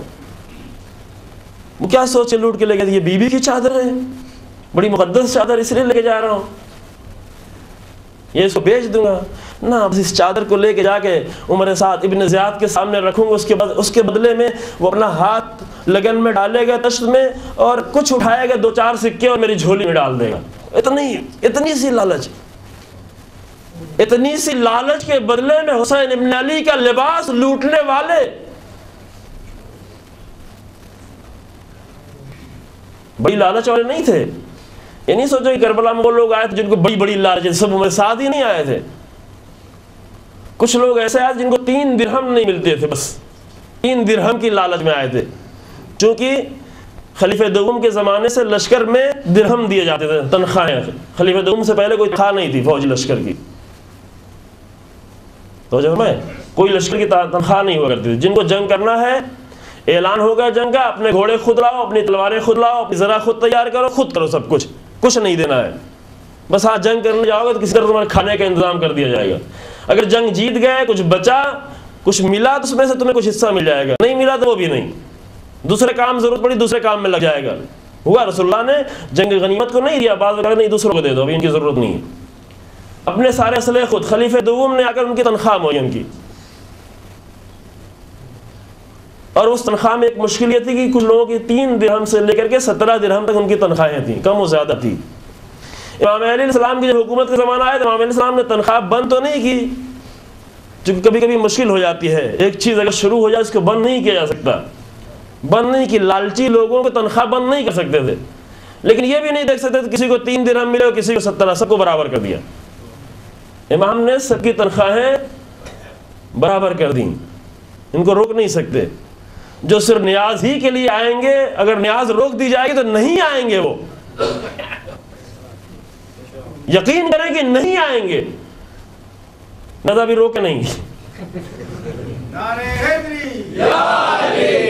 امام علیہ السلام نے بھی نہیں روکا, دے رہے نیاز کرے, جو آ رہے ہیں دیں, نیاز دیں ان کو. لیکن آگے کیا کر دیا, برابر کر دیا. بنی امیہ کی جب حکومت آئی تو بنی امیہ کی حکومت میں کیا تھا, بنی امیہ کی حکومت میں تنخواہیں اسے ملا کرتی تھی جو آ کر بنی امیہ سے اپنی وفاداری کو ثابت کر دے, اور جتنا زیادہ وفاداری ثابت کرے تنخواہ کی بڑھتی جاتی تھی. جتنے بھی کوفے میں شیعان علی بن ابی طالب تھے سب کی تنخواہیں بند, یا وہ لوگ جو آ کر نارمل تھے, بیچ کے لوگ جو اپنی وفاداری کو ثابت نہیں کرتے تھے, ان کی تنخواہ بھی بہت کم. جب جناب مسلم نے آ کر گھیرا دربار کو تو یہی 2 فیکٹر سے 2 چیزیں, 2 کام کیا ابن زیاد نے. کچھ لوگوں کو بھیجا, 3 طرح کے لوگوں کو بھیجا, سنیں اس بات کو, خوف اور لالچ, 3 طرح کے گروہ بھیجا. ایک گروہ کو بھیجا اس گھرے ہوئے, چاروں طرف سے گھرے ہوئے لوگوں میں, اور جا کر گھڑی نہیں دیکھے ابھی, جا کر گھیرے ہوئے لوگوں میں کچھ لوگوں کو بھیجا, اور جا کے کہو, جا کر یہ اعلان کرنا شروع کر دو کہ جو یہاں سے چلا جائے گا اس کی تنخواہ کل بڑھ جائے گی, تنخواہیں بڑھنے والی ہیں. ایک گروہ بھیجا کچھ لوگوں کا محلوں میں, جو اپنے محلوں سے آئے تھے, وہاں پہ ان کی بیویاں گھر پہ تھیں, ان کی بہنیں, ان کی مائیں, وہاں پہ جا کے بھیجا اور جا کے اعلان کروایا کہ شام سے ایک بہت بڑا عظیم لشکر آ رہا ہے, اور جو بھی یہاں دارالامارہ کے پاس سب کو مار دیا جائے گا. ادھر لالچ ادھر خوف, تو جو ہے نا, ادھر لالچ ادھر خوف. یہاں ان کے دل میں لالچ پیدا کی, ادھر سے عورتیں دوڑتی ہوئی ایک ایک کو پکڑ کے. پہلے سے ان کے اندر کمزوری پیدا ہو چکی ہے. کمزوری 2 چیزیں ہیں, کمزور کرنے کی 2 ہی چیزیں. آج بھی دشمن جن طریقوں کو اپناتا ہے انسان کو کمزور کرنے کے لیے, یہی 2 طریقے ہیں, یا خوف یا لالچ. پہلے پیسے بھیجتا ہے, اتنے $1 ملین کی مدد کر رہے ہیں مسلمان ملکوں کو, کہتا ہے تم خاموش بیٹھو, ابھی امریکہ سے اتنے $1 ملین آ رہے ہیں. اگر ڈالر پہ وہ نہیں آیا تو کہتا سینکشن لگا دیں گے. خوف. مرداباد مرداباد امریکہ مردہ باد, مرداباد مرداباد امریکہ مردہ باد. یا لالچ یا خوف, نہیں مانتے. لالچ پہلے لالچ سے توڑتا ہے. پہلے آگے کہتا ہے یا رسول اللہ آپ کو چاہیے کیا ہے, بتائیں. آپ کو پیسہ چاہیے, بہت پیسہ لا کے دیں گے. آپ کو اچھی سی بیوی چاہیے تو پورے عرب میں جو سب سے خوبصورت بیوی اس کے ساتھ آپ کی شادی کر دیں گے. یہ سب کہا اگر رسول اللہ سے. لالچ, اتنی لالچ. کیا چاہیے آپ کو؟ سرداری چاہیے ہے, اقتدار بہت بڑی لالچ ہے. آپ کو ہم اپنے پورے قبیلے کا سردار بنانے کو تیار. ابھی آپ جوان ہیں, عمر کم ہے, بڑے بڑے لوگ ہیں, لیکن چلیں آپ کو ہم سردار بھی بنانے کو تیار ہیں. لالچ دی. لالچ کے جواب کیا ملا؟ لالچ کا جواب یہ ملا کہ ایک ہاتھ پر سورج, ایک ہاتھ پر چاند, یعنی پوری کائنات بھی تم لا کر رکھو میرے سامنے, لیکن کلمہ لا الہ الا اللہ جاری رہے گا, یہ نہیں رکے گا. کہ دیکھا یہ انسان لالچ سے خریدنے والا نہیں ہے, جو کہ سب سے کمزور لوگوں کو لالچ سے خرید دیا جاتا ہے. بڑے بڑے لوگ بکتے ہیں لالچ سے, بڑے بڑے لوگ بکتے ہیں. نظروں سے اپنی دیکھا لالچ میں بکتے ہوئے لوگ, بڑے بڑے لوگوں کو لالچ میں بکتے ہوئے. ضرور نہیں کہ کہیں کہ ہم خرید رہے ہیں, نہ تحفہ لے کے آ جاتے ہیں. تحفہ آیا ہے, آپ تو بڑی خدمت کرنے والے ہیں, انسانیت کی خدمت کر رہے ہیں, لوگوں کی خدمت کر رہے ہیں, ہمارے ملک آ رہے ہیں, امریکہ آ رہے ہیں, کوئی پریشانی کی بات نہیں کرتے. یہ تحفہ ہے, امریکن ایمبیسی کی طرف سے یہ تحفہ ہے. یہ تحفہ لے گیا انسان کو, تحفے میں گیا انسان. جناب ابو ذر کے پاس آئے ایک تھیلی لے کے, دیکھیں اس نقطے کو دیکھیں. ایک تھیلی لے کے خلیفہ نے کہا جا کر تمہارا ایک کام کرنا, یہ تھیلی کسی طریقے سے دے کے چلے, اور کچھ بھی نہیں, کچھ کہنا نہیں, کچھ مانگنا نہیں اس کے بدلے میں, کیونکہ جانتے تھے ابو ذر کیا ہیں. ابو ذر کو جانتے کہ اگر کچھ کہیں گے تو نہیں قبول کریں گے. تم کچھ نہیں کہنا, صرف جا کر یہ تھیلی دے کے چلے آنا. پیسہ لینا کوئی مشکل کام ہے؟ پیسہ لینا بھی کسی کے سامنے لا کر پیسہ رکھ, مولانا آپ کے یہ ہدیہ ہے, پیسہ لینے میں کوئی عیب ہے؟ لیکن ابو ذر کے لیے عیب ہے. ہمارے آپ کے لیے عیب نہ ہو, لیکن جناب ابو ذر کے لیے عیب ہے. اور اس سے کہا اگر تم نے یہ کام کر لیا تو ہم تم کو آزاد کر دیں گے, غلام کو. خلافت سوم کا زمانہ ہے, جو خلافت سوم کے زمانے میں جناب ابو ذر نے بہت مشکل پیدا کر دی. ایک آیت نے, قرآن کی ایک آیت نے مدینے کو میں ہلچل مچا دی تھی. مدینے سے شام بھیجا گیا, شام میں ہلچل مچا دی. پھر وہاں سے کہا میں انہیں ابو ذر کو نہیں سنبھال پاؤں گا, واپس لے جاؤ. پھر واپس مدینے آئے, پھر مشکل, کہا ابو ذر کو باہر نکالو. شہر مدینہ سے باہر نکال دیا. کہاں جا کر صحرا میں جناب ابو ذر کی شہادت ہو گئی, موت ہو گئی. یہ تاریخ کی حقیقتیں ہیں, ریکارڈ بھی ہو رہی ہیں, تمام مسلمان اس کو سنیں گے. یہ کیوں ہوا یہ سب, یہ کیوں ہوا؟ جناب ابو ذر رسول اللہ کے وہ صحابی جن کے لیے رسول اللہ نے فرمایا کہ زمین نے کسی کا بوجھ نہیں اٹھایا ہے اور آسمان نے کسی پر سایہ نہیں کیا جو ابو ذر سے زیادہ سچا ہو. ایسے ابو ذر کو خلافت کے زمانے میں مدینے کے باہر کیوں نکالا گیا؟ اور اس طرح کی کوئی ملنے بھی نہیں جائے, کوئی خدا حافظ بھی کرنے نہیں جائے ابو ذر سے, یہ حکم تھا. اور علی بن ابی طالب و حسنین کے سوا کوئی گیا بھی نہیں. تو کہا ابو ذر کو جا کے صرف تھیلی دینا اور چلے آنا, چپکے سے چلے آنا, تم آنے کی ضرورت نہیں ہے, ہم تمہیں آزاد کرتے, جہاں دل چاہے وہاں چلے جانا, ہم تمہیں تھیلی دے دیں گے کچھ آزاد. بڑا چر زبان غلام, معمولی غلام کو نہیں بھیجو, جو زبان بہت تیز, بہت ہوشیار. آیا جناب ابو ذر کے پاس, تحفہ لے کے آئے ہیں. کہا کہاں سے لے کے آئے؟ کہا بھیجا ہے, خلیفہ نے بھیجا یہ تحفہ آپ کے لیے. کہ کیا ہے یہ؟ صدقہ ہے. کیا کیسی رقم؟ کچھ نہیں, ہدیہ ہے. کہ اتنا زیادہ یہ تھیلی تمام مسلمانوں کو دے کے آئے ہو؟ کہ نہیں, یہ آپ کے لیے خاص ہے, آپ کے لیے, آپ کے لیے خاص ہے. پھر خاص میرے لیے, اگر تمام مسلمانوں کے لیے نہیں تو میرے لیے کیوں, مجھے کیوں دے رہے ہو؟ بہت دیر تک وہ ساری کوشش کرتا رہا, جب آخر میں اس کو لگا کہ نہیں جناب ابو ذر کسی بھی طرح لینے کو تیار نہیں ہو رہے ہیں, تو ایموشنل طریقے سے داخل ہوا. کہا کہ مجھ سے کہا گیا کہ اگر یہ تھیلی آپ لے لیں گے تو میں آزاد ہو جاؤں گا. کیا آپ اس بات پر تیار نہیں ہیں کہ میں آزاد ہو جاؤں؟ آپ کو تو کوئی نقصان نہیں ہونے والا ہے, مجھے آزاد نہیں کرنا چاہتے آپ, میری آزادی آپ کو پسند نہیں ہے. واقعا بہت ہوشیار تھا. کہ میری آزادی آپ کو پسند نہیں ہے؟ کہ تمہاری آزادی تو مجھے پسند ہے, لیکن اس طرح نہیں پسند ہے کہ میں خود غلام بن جاؤں اور تمہیں آزاد کر دوں. اس طرح نہیں پسند ہے.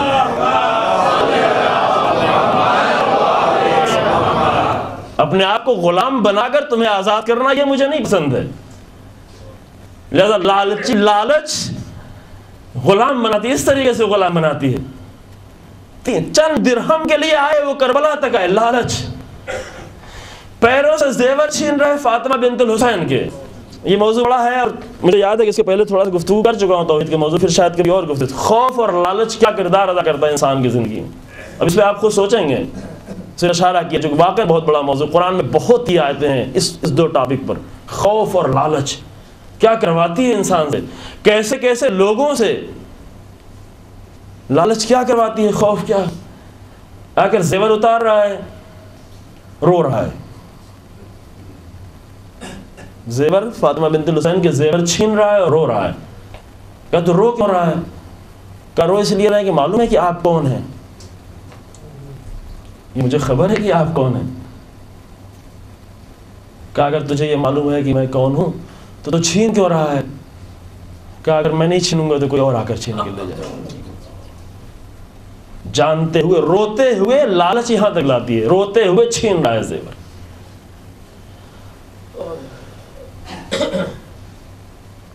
بک جاتا ہے انسان.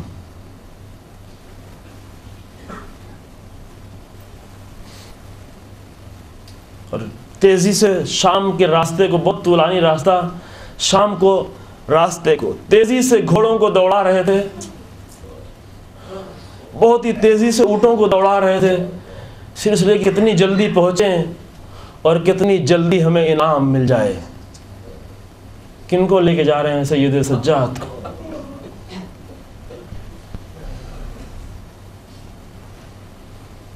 لالچ نے اس قدر انسان کو توڑ دیا ہے. لیکن ہاں جن کے اندر لالچ اور خوف نہیں ہوتی وہ ساری کوشش کر کے انسان تھک جاتا. صبر یہی ہوتا ہے, صبر ایک الگ من. صبر یعنی کیا؟ یعنی نہ لالچ میں ٹوٹنا نہ خوف سے ٹوٹنا. تم شیخ ابی طالب میں لا کر مجھے بٹھاؤ گے, 3 سال تک بیٹھے رہے صابر لوگ, صرف رسول اللہ نہیں دوسرے لوگ صابر لوگ 3 سال تک بیٹھے رہے, درخت کی چھالیں کھاتے رہے. جناب خدیجہ سلام اللہ علیہ درخت کی چھالیں کھا کھا کر زندگی گزارتے رہے. لیکن صبر یعنی ٹوٹنے والے لوگ نہیں. لالچ پہلے پیدا کی تھی, اب خوف سے توڑنا چاہ رہے ہو, خوف سے بھی نہیں ٹوٹے.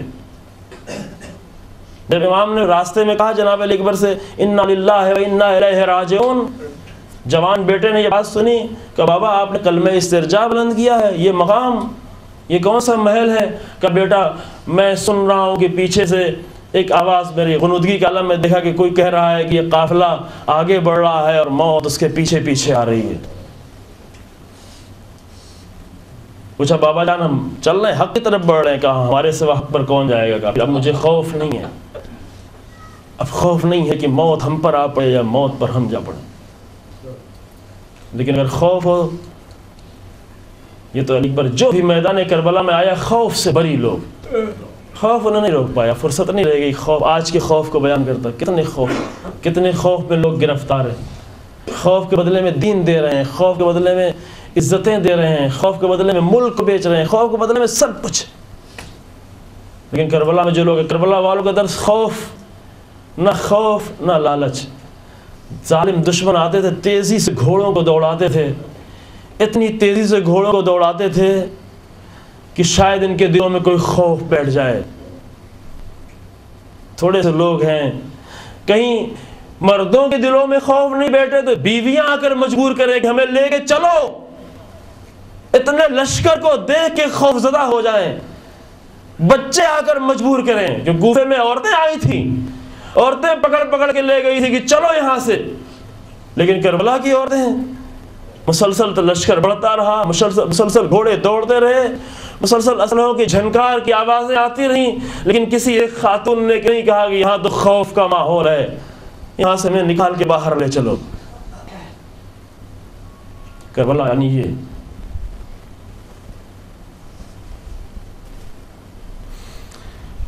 روز عاشور بس چند جملے مسائل کی بھی. روز عاشور جب منزلیں تمام آگے جیسے جیسے منزل بڑھتی جا رہی تھی خوف بڑھتا جا رہا تھا, خوف کی منزلیں سخت ہوتی جا رہی تھی. ہر منزل نئی منزل ایک نیا خوف لے کے آتی تھی.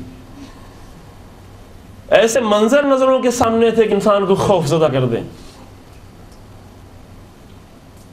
لیکن مائیں خوف کے لیے تیار نہیں ہے. شوہر کی شہادت ہوئی, بیٹے کو میدان میں بھیج رہی, بیٹا جاؤ, بیٹا تم جاؤ. اور چند جملے اسی کے مسائل پڑھو جس کا شروع میں ذکر کیا. حسین ابن علی ساری قربانیاں دے رہے ہیں, لیکن جوان بیٹا, اپنے جوان بیٹے کو میدان میں بھیجنا, ایک ایسا بیٹا جسے بیٹا ہی نہیں ہے بلکہ نانا کی شبیہ ہے. صرف نانا کی شبیہ نہیں ہے بلکہ ایسی شبیہ ہے کہ امام حسین علیہ السلام جب بھی دیکھتے ہیں دل کو سکون سا ملتا ہے. جو بہت ہی بچپن میں نانا سے جدا ہو گئے تھے, 6-7 سال کی چھوٹی سی عمر, اور اس عمر میں اگر کوئی بہت ہی محبوب شخصیت انسان سے چھن جائے وہ خلا انسان کا ہمیشہ باقی رہ جاتا ہے. جب رسول اللہ موجود تھے تو رسول اللہ کی موجودگی میں یہ چھوٹے چھوٹے بچے سب سے زیادہ رسول اللہ ہی کے پاس رہا کرتے تھے. ماں موجود تھی, ایسی مہربان ماں. علی بن ابی طالب کبھی کبھی کم ہوا کرتے تھے گھر میں یا مدینے میں, لیکن ماں موجود تھی. ماں کے ہوتے ہوئے بھی زیادہ سے زیادہ رسول اللہ کے پاس. اور رسول اللہ بھی کبھی چومتے تھے, کبھی اپنے زانوں پر بٹھاتے تھے, کبھی روایتوں کے مطابق سونگھتے تھے, امام حسین علیہ السلام کے جسم کو سونگھتے تھے. اتنا مانوس. اور بچپن میں اگر یہ چیز چھن جاتی ہے تو یہ خلا ہمیشہ باقی رہتا ہے, یہ کمی احساس ہو رہی ہے, میرا نام. لیکن جب بہت سال گزر جانے کے بعد ایک بچے کی ولادت ہوئی اور یہ بچہ جیسے جیسے بڑا ہونے لگا, جیسے جیسے نکھرنے لگا, جیسے جیسے چہرے کے رنگ و روپ آنے لگے تو نانا کی شباہت جھلکنے لگی. وہ خلا جو بہت بچپن کا خلا تھا وہ جو خلا باقی تھا وہ علی اکبر کی طرف دیکھ دیکھ کے پر ہو رہا تھا. جب بھی نانا کا دل دیکھنا چاہتا تھا آ کر علی اکبر کو دیکھ لیا کرتے تھے. جملہ امام کا ہے, جب بھی دل چاہتا تھا, دن میں دل چاہتا تھا آ کر دن میں دیکھتے تھے, رات میں دل چاہتا تھا نانا کی یاد آتی تھی آ کر علی اکبر کو رات میں دیکھ لیا کرتے تھے. اس لیے جب جناب علی اکبر کو رخصت کرنا ہوا تو ہاتھوں کو بلند کیا, اللہم اشہد علی ہؤلاء القوم فقد برد الیہم غلام اشبہ الناس خلقا وخلقا ومنطقا برسولک ولما اشتقنا برسولک نظرنا الیہ. پروردگار جب بھی مجھے شوق ہوتا تھا اپنے اس جوان کو آ کر دیکھتا تھا, مجھے میرے نانا کا شوق ہوتا تھا. کس کو میدان میں بھیج رہے ہیں؟ بھیج تو دیا لیکن پیچھے پیچھے چل پڑے. نہیں معلوم جوان بیٹے کی محبت تھی, یہ نانا کا احترام تھا, شبیہ رسول کا احترام. پیچھے پیچھے جا رہے ہیں.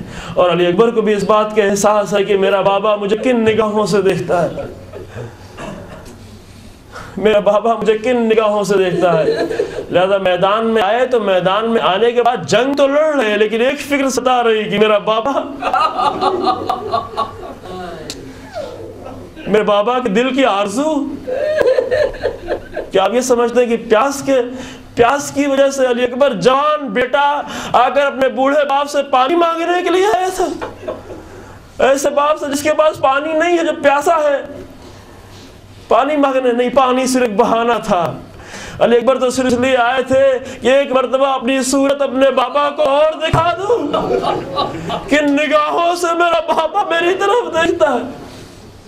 جب جنگ کرتے کرتے دشمن کو بہت پیچھے بھگا دیا تو واپس آئے, آ کر پھر بابا کی طرف دیکھ رہے, حسین علی اکبر کو دیکھ رہے, علی اکبر حسین کو دیکھ رہے.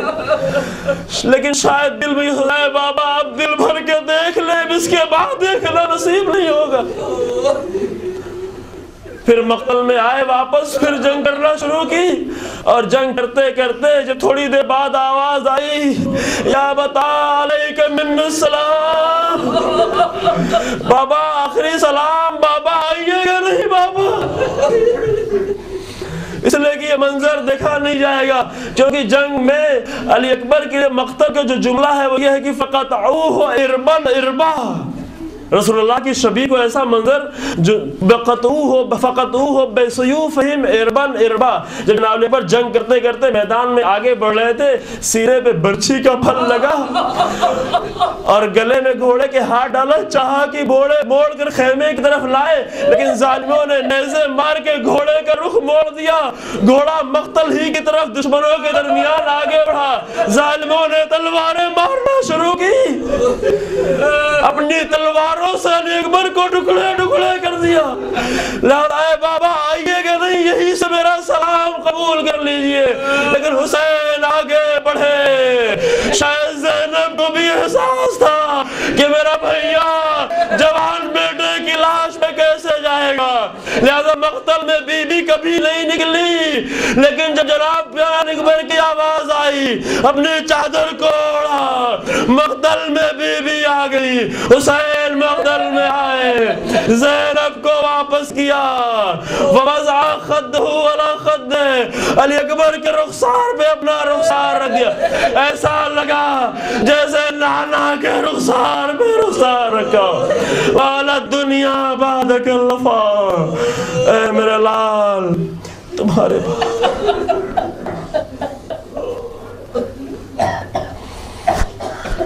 انا للہ و انا الیہ راجعون. سیام الذین ظلموا ایام منقلب ينقلبون. پروردگار ہمارے اس مختصر سے اعمال کو قبول فرما. پروردگار ہمارے گریہ ماتم اور اس عبادت کو قبول فرما. پروردگار ہمارے گناہوں کو معاف فرما. پروردگار جو مومن پریشان ان کی پریشانیوں کو دور فرما. پروردگار ہمارے دین میں عبرت و بصیرت عنایت فرما. پروردگار ہمیں خوف و لالچ کی دشمن شر سے نجات دے. پروردگار عالم اسلام میں جہاں جہاں بھی مشکلات ہیں ان کو حل فرما. پروردگار راہ اسلام میں کوششیں کرنے والوں کو کامیابی عطا فرما. کلمہ حق کو عزت و سربلندی عطا فرما. کلمہ باطل کو ذلت و پستی عطا فرما. پروردگار ہمارے کلام و کرام کی حفاظت فرما. رہبر انقلاب کو عزت و طول عمر عطا فرما. امام زمانہ کے ظہور میں تعجیل فرما. اور ہمیں امام کے اعوان و انصار میں شمار